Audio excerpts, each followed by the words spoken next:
Hello, everyone. This is the makeup lecture for Global Communication 1. As I record this, it's Friday morning, October the 27th, 2023. As you know, there have been a few classes that have been canceled so far this term because of festivals and other things. So I want to do a couple of makeup classes that will help make up for some of the time that we have lost. So today I have a relatively short lesson for you, but it's something that I would like to discuss, and I also will give you the opportunity to get some participation points as well. So please stick around to the end, and I hope you enjoy today's class. Okay, now let me just quickly bring up my PowerPoint here. Okay, so let's get started. I wanted to start off today by just saying something about university. This is especially true in Korea, I think, where the vast majority of students, it seems, go to some kind of post-high school education. This is not true in every country, but it is especially true in Korea, where many students that I've noticed, even if they don't particularly want to go to university, or even if they're not very academically inclined, their parents, and by extension, society, really pushes them to go into some kind of schooling. I've worked at a few different universities in Korea, and I have to say that I've met some students that were wonderful people that I really think did not benefit from spending another 4 years in a seat, in a desk, studying something, particularly studying something that they weren't interested in, something that they weren't passionate about, and something that they had no desire to turn into a career. But I've often wondered, for students who are left out of the system or are not a good fit for the educational model, what other options do these people have? What are other things that they could do in order to get jobs and become fully functioning, contributing members to society, which I think we would all agree is the ultimate goal? Well, I would like you to consider that, but I would also like you to think about your own situation here in university, at Sogong University, because I know that students at Sogong are some of the best in the country. In order to get into this particular university, you have to be part of the elite, or the top couple of, maybe the top 1 or 2% of students in the country. It's extremely difficult to get accepted into the school, and the acceptance letter, I think, is a great achievement for any student that is able to receive it. So congratulations to everyone who has come this far. But I've also asked students, especially in their freshman year, are you happy with your major? Or why did you choose Sogong? And some of the answers that I have received are what would be the best adjective to use? I think rather than try and search for the word, let me continue, and I think you'll see what I mean. Okay, I've often asked students, yeah, why did you choose Sogong University? And then later on, I asked them, why did you choose this particular major? Why did you major in this and not major in something else? And you can see here from the different shirts that people are wearing, some students said, oh, well, this university has a good ranking. Maybe it's close to home. And there are many students that choose to go to a particular school for a variety of reasons. If you ask 1,000 students why they chose to go to any university, you're probably going to hear a number of different reasons. But I think a few reasons you're more likely to keep running into the more people you ask. So if you were to ask, why did you choose this school and not another school? This is not just for Sogong University. This is for every university out there. If you ask somebody on the street, okay, where did you go to school? And why did you choose that school? Some people might say, well, I chose the school because it was close to my home. Sogong, not sure if you can see it very well here, but yeah, Sogong coffee cup. The school is close to my home. I can live with my parents and continue to go to school. So I chose this school because it's close to my home. Someone else might say, well, I chose a different university because the tuition is not so expensive. Maybe they wanted to go to another school, but the tuition at another school might have been much more expensive. Or maybe they would have to move and then pay for dormitory or other living costs that would be too expensive. So there could be financial reasons for choosing a school too. Or maybe you might say, oh, well, the school is in the cool part of the city, or maybe it's in a cool city.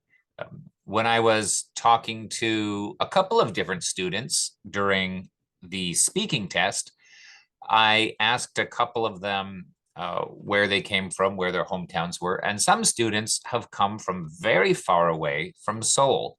And one of the reasons why they wanted to come to Sogong University, not the only reason, of course, but one of the reasons was because they wanted to experience life in the big city. And there are many students from various towns and cities in Korea that want to come to Seoul and study at any university just so they can get a feeling of what it's like to live and experience, the nightlife and the full experience of life in the big city. And if you live in Seoul, you might say, well, I want to go to this university because after school, it's in a really cool area. So, for example, Sogong University is relatively close to some major nightlife attractions. For example, Hongdae, Sinchon, Hapjeong. These are all places that are Sangsu. These are places that are not too far away.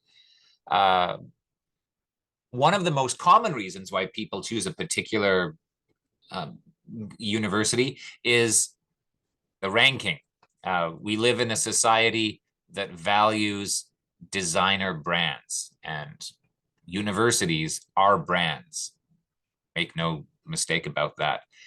And the clout or either the prestige or the image that is associated with graduating from an Ivy League university or a top-ranked school is one of the reasons why students study very hard to get a good grade on the university entrance exam. They hope that by getting into a good university, it will give them more opportunities in life. Maybe it'll be a chance for them to give them a better chance to get a job with the company of their choice, for example. And in other cases, when I ask students, why did you choose the school that you did, or why did you choose the major that you did? Points. In some cases, students, this is especially true for students that attend either lower ranking universities in Korea or in other countries, or perhaps chose a particular major. They may or may not want to go to that particular university. They may or may not want to choose that particular major, but because of the point system, they have to go to a particular school, or they only have a limited number of choices for their major based on the points. It's not their choice. It's not necessarily their passion or their desire to work in a particular field, but it comes down to their points, their score on a test, which I think is quite unfortunate. Okay, now when it comes time for choosing a major, there are a number of reasons why somebody might decide to study something for 4 years. And some of these reasons are good, some of these reasons are bad, some of these reasons might not be good or bad. They're just reasons. It's up to you to decide whether you think something is a good reason or a bad reason. Let's take a look at a few of these. The major's practical. It'll help me find a good job. And that's one reason why some students will choose a particular major. Now, you know what? If I study this for 4 years, it's not going to be a waste of time and money. It's going to be useful. It will help me find a good job. Or sometimes, and it's always pleasing when I hear this, sometimes the student is actually very interested in the major. They have a natural desire to learn more about it, and studying this particular thing for 4 years is something that they're very passionate about. They're very interested, not only in the major, but in their individual classes, and they really do want to learn something. In other cases, people are not necessarily confident about their decision to choose something for study. So if the parents think that it's a good idea, they might say, well, my parents think that this is a good major, so I listen to them. They're older. In other cases, they might have a natural talent. In some cases, people might think, well, you know what? I really don't want to study too hard. And this major is probably not going to be very difficult, so I'll choose that one. And of course, the last reason, and in many cases, it just comes down to this: points, points, points, points. You choose the major because of the points, you choose the school because of the points. Of course, not in every situation, but in many. All right, so now I want you to think about a couple more things.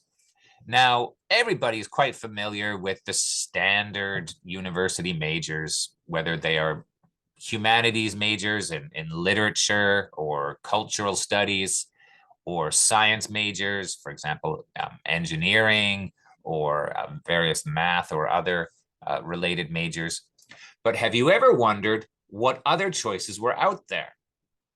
Different schools, some in Korea and some in other universities around the world, sometimes have courses and full majors which can be studied for several years. You can get an undergraduate degree, and you would be very surprised at how different they are from traditional majors. And I'd like to share a few of these with you. The first one is bowling management. And this one, I'm aware of at least one university in Korea that does have this as a major. I'm not going to say the name of it here, though. It says here, if you love bowling, this major is for you. Students learn bowling alley management, sales and marketing, and equipment maintenance. And after class, students can practice for free on an 18-lane bowling alley. The university's bowling team is one of the top teams in the country and wins many bowling championships. This particular promotional paragraph I took from, I think, a university in the United States that offers this as a major. So if you are not interested in studying something usual, you could take this. You'll notice that it's not just about bowling itself, but you learn some business skills. You learn how to manage a bowling alley, how to run it successfully, how to take care of the equipment, marketing, maybe how to expand and get new customers.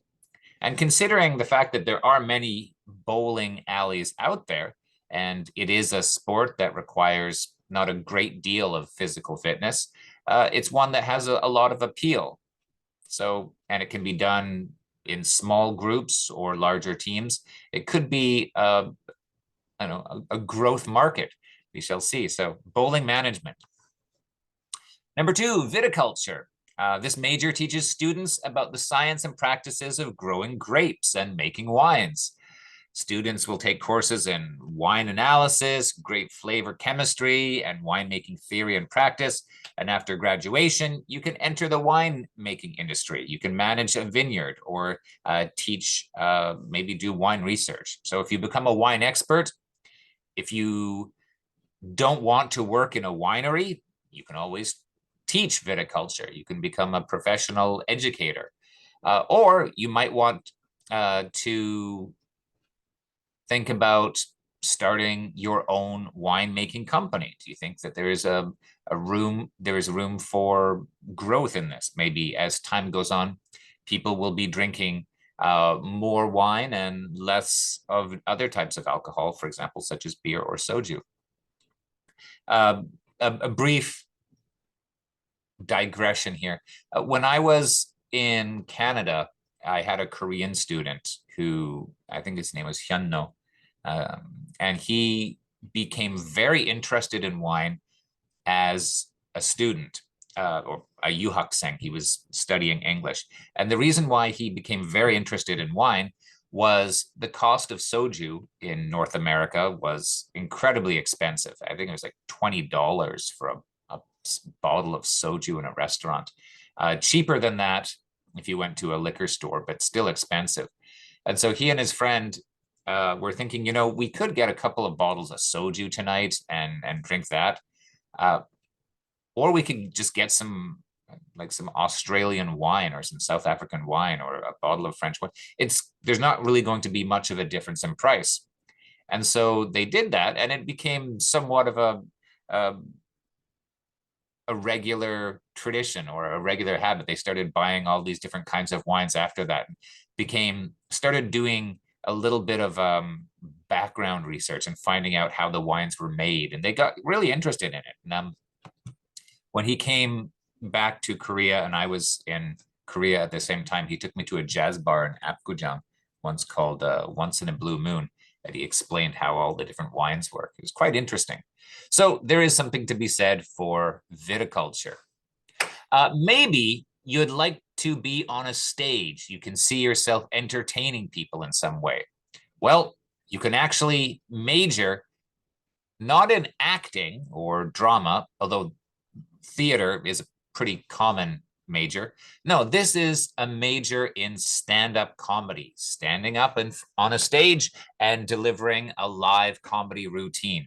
It's a 4-year degree, and it helps you not only develop the skills that are necessary for success in stand-up comedy, but also helps you learn how to think of it as a career. You are selling yourself as a brand, as it were. So if you want to develop a career as a stand-up comedian, perhaps be the next, Chris Rock or Bill Burr or whoever may be your stand-up idol, this is for you.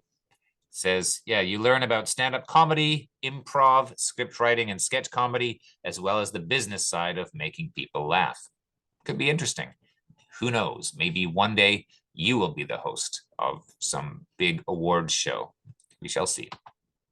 Next, for those that are interested in science, but don't want to do something that's too theoretical, they want something that's practical and probably has a lot of room for growth in the future.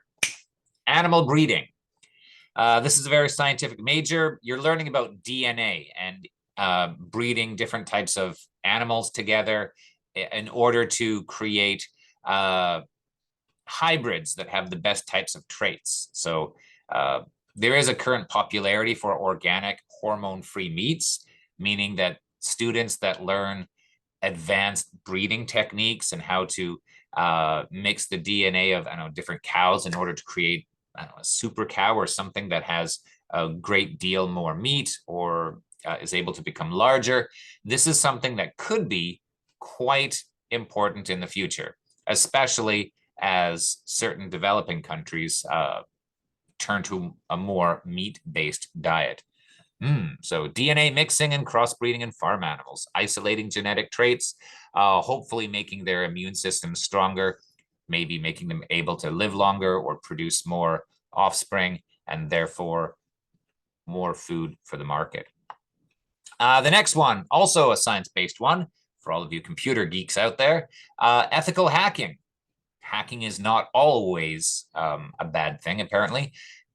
People that are able to hack into systems can use their skills for good. They can help companies and governments protect their computer systems from invasive hackers. So you can actually help make the world a safer place. Yeah, find out how in our ethical hacking degree course.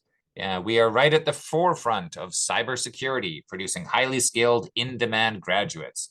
So you will actually have tests where you have to break into, hack into these various computer systems, and then try and figure out ways that would stop your classmates from being able to do the same.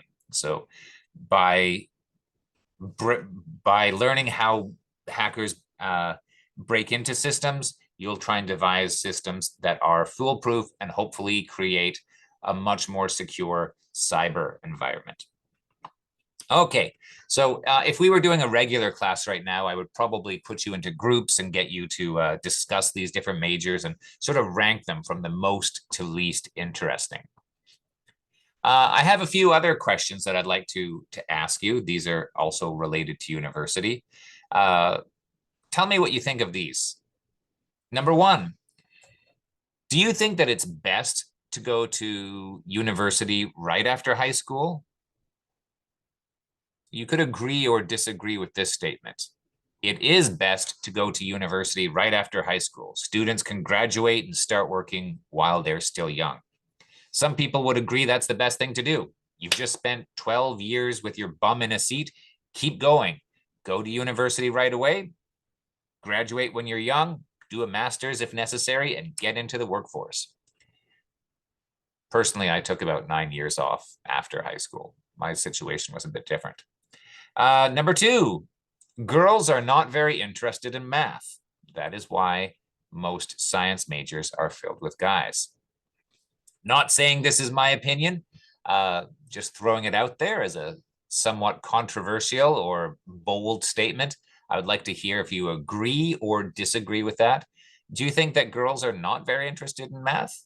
Or that there's something else that pushes girls away from pursuing majors in the STEM, science, technology, engineering, and math fields? I'd like to know. What do you think? Why are many science-based majors, the majority of students are male? Why? Next, it's a waste of time and money if guys go to university before the army. They forget everything that they've learned. Oh, here's another great one. Agree or disagree? Should guys go straight? This is for Korean men where there's military service. Should men go to the military right away after high school and then go to university? Or is it better for guys to just do a year or two of university, then do their military, and then come back and finish? I've heard some guys say that it's kind of a waste to go to university for a year or two and then go to the military, because you forget everything that you've learned and then you've got to start everything from the beginning. What do you think? Next, the government should make university tuition free and just raise taxes to pay for it. In which case, it's not really free, it's still paid for, but rather than students paying for it, it is paid for by higher taxes. There are some European countries of note where university is free. People pay more taxes than other countries, but as a result, you can go to school and you don't have to worry about paying tuition. Should Korea do the same thing? Next, university should be easy to get into, but hard to finish. That way, a diploma would really mean something. What this statement is saying is one of the problems with the Korean system of education is that good universities are very hard to get into. There are many barriers in order to get into, for example, a Sky University, Sky meaning Sagangde, Gode, Yonde. Sorry, I had to say that. Joke. But once students get into universities, it's almost guaranteed that they will graduate, and they'll graduate within 4 years. In other words, it seems to be in the context of Korea, universities, especially the higher ranked universities, are very difficult to get into. But once students are accepted into the university, they are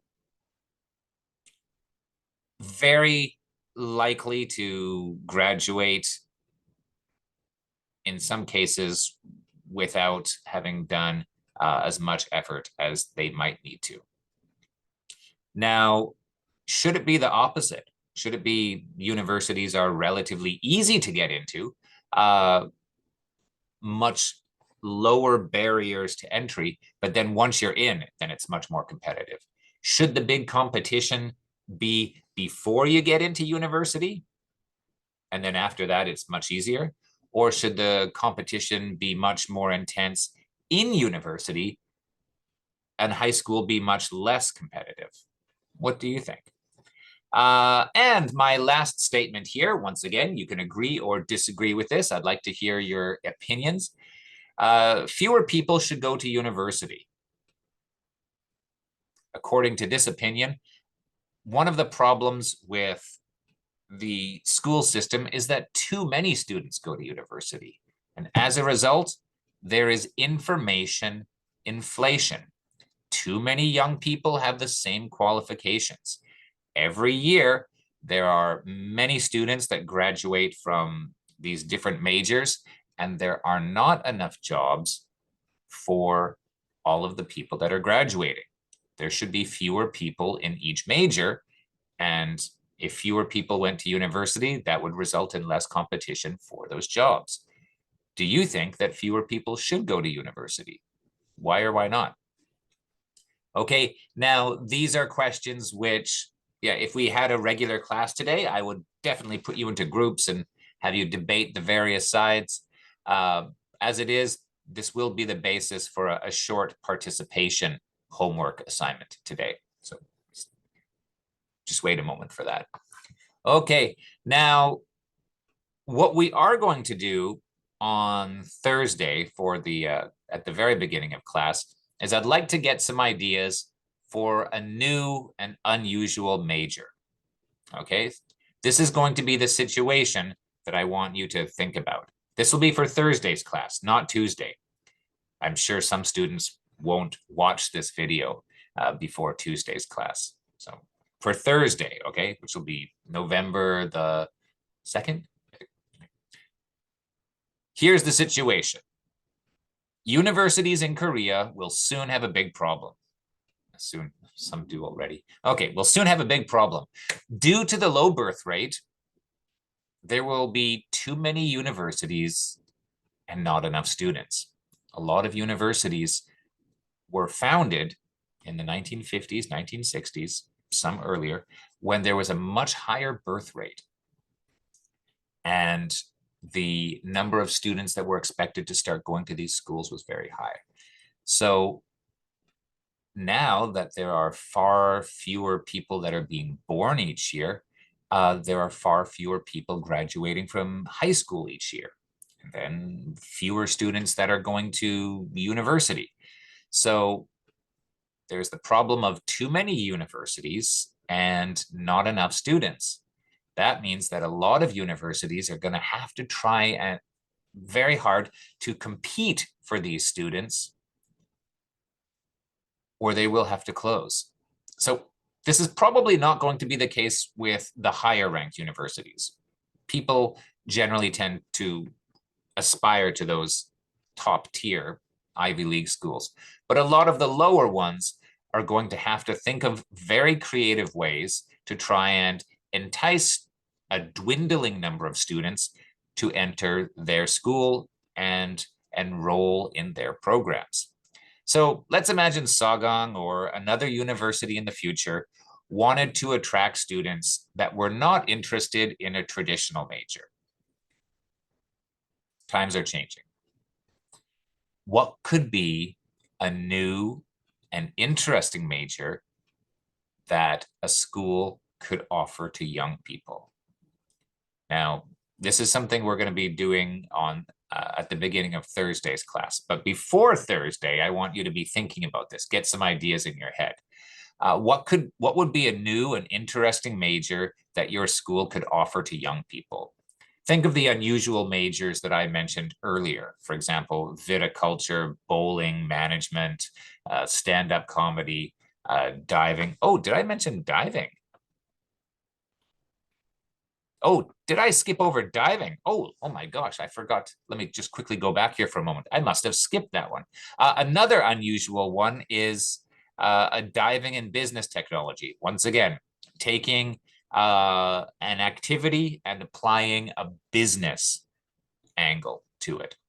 Students can dive into the diving business. Oh, that's a horrible pun. Students can dive into the diving business at our college in Florida. Students learn how to become expert divers and earn qualifications to become diving teachers.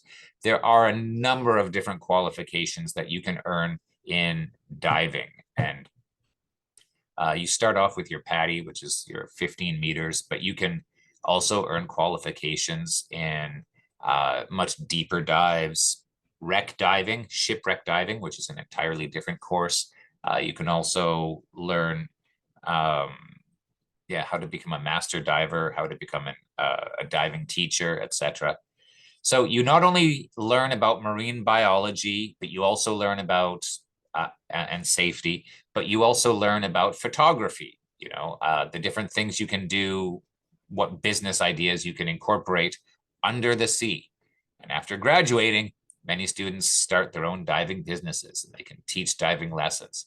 And maybe for people with an original idea, they could think of something else too. Okay, animal breeding, ethical hacking. All right, there we go. All right, so here's what I'd like you to think of. One of the things, what could be an interesting major that is not common now? Maybe it might not even exist yet, but one that you think would be an interesting program for students to enroll in, especially for schools. Here I said, imagine Sogong in the future. It probably wouldn't be the case with Sogong because, as I said before, students tend to gravitate towards higher ranked universities. But lower ranked universities will be competing for a smaller and smaller number of students every year. And I think one of the things that universities can do to appeal to this dwindling number of students is to offer something different, a niche or niche major, something that is non-traditional, but could be geared towards individual students who have a passion in a particular field or industry or hobby, something. So here we go. And what we'll do is we'll compare different ideas and then we will choose which is the best one. That's going to be on Thursday's class. Okay. All right. So time to finish my lecture for today. So here's a couple of things I'd like you to do for homework. I am going to open up a Cyber Campus discussion forum. And what I'd like you to do is choose one of the unusual majors that I've listed in the PowerPoint. So diving, stand-up comedy, viticulture, ethical hacking, etc. And I want you to choose which one you think is the most interesting. And then in a couple of sentences, just tell me why you think it's the most interesting. And do you think it would be a waste of time to study this major? Or do you think that there could be some chance of success if somebody takes this major? Could they get a job afterwards? Also, I'd like you to choose one of the discussion questions and give your opinion. You might remember there were a number of different opinions, like girls aren't very interested in math or science. Guys should go to the military right after high school. Fewer people should go to university. University should be easier to get into, but harder to graduate from. You could strongly agree or strongly disagree with any of those opinions. I would like to hear what you think and why. So I'd like you to leave your comments for those two things. Which unusual major do you think is the most interesting? And which or which opinion do you most strongly agree or disagree with and why? And then leave your comments on Cyber Campus discussion. I'll take a look at those and I'll be very interested to see what your opinions are. Okay, and of course, the last thing, yeah, please think of a new major for the future, something non-traditional, something unusual, something that's either not very common or maybe doesn't even exist now in most universities. But what could be something that people in the future might be able to study as a major? That's something, yeah, that you normally wouldn't think of. Okay, so that's what we'll be doing at the beginning of class on Thursday, so be ready for that. I hope you have a great weekend, and I will see you then. So take care, and I'll see you guys next week.